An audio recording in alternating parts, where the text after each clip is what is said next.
Hey, welcome to episode 2 of the Portal 2 mapping series. Today we're going to learn how to add basic puzzle elements to our map. I've got a new chair, but you don't really care. Hey, that rhymes.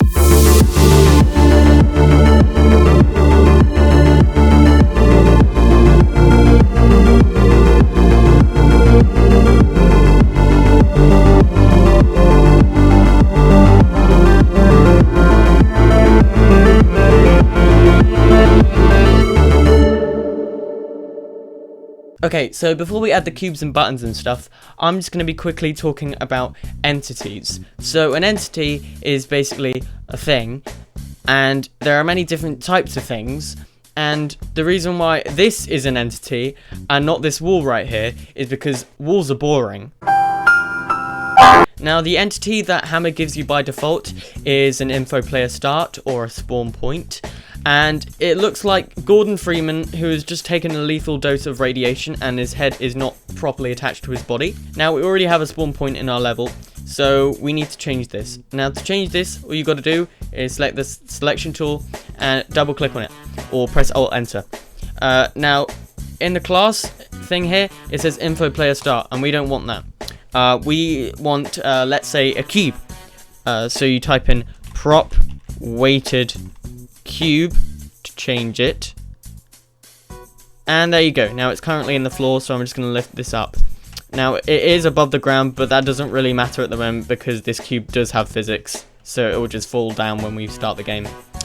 Now another thing we can add is a button, so just select the entity tool, click somewhere in your level, hit the selection tool, double click on it, and then change it to a prop floor button. And there we go. Yeah, I think that looks pretty good. So we have a button. And the last thing we're going to add in this episode is a door. So you've got a prop test chamber door. Very nice. So let's just move that over here. So basically what we want to do is whenever this button gets pushed, we want this door to open. And the way to do that is by using outputs. Now, an output is basically just a message that an entity sends to another entity. So I guess the message from the button to the door would be, "Oi, Mr. Dicky Door, when young Gordy Green puts the lad cube on top of me, can you open your gob? Thanks." And then the door's like, "Oh yeah, sure, no problem, mate. I'll just..." Now, the good thing about Hammer and the Source Engine is that you don't really need to learn programming. You just got to learn how to use a spreadsheet. So if you don't know anything about Microsoft Excel, then you're probably going to struggle. But it's fine. I will explain everything. Now, before we add an output, we need to name this door something. And I'll show you why later. I'm just going to call this door 1. Hit apply to apply it. And then click on the button again. And then click on outputs.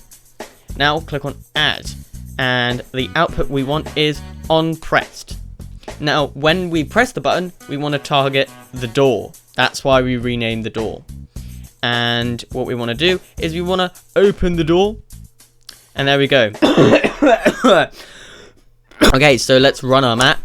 Okay, so we have our cube, we place it on the button, and the door opens. However, if we take the cube off the button, the door doesn't shut. And that is obviously a problem.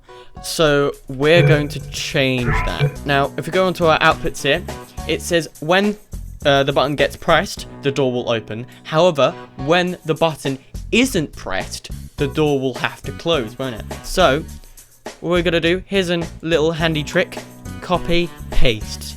However, all we got to do is change from on pressed to on unpressed, and then rather than the door opening, we want it to close. Very nice.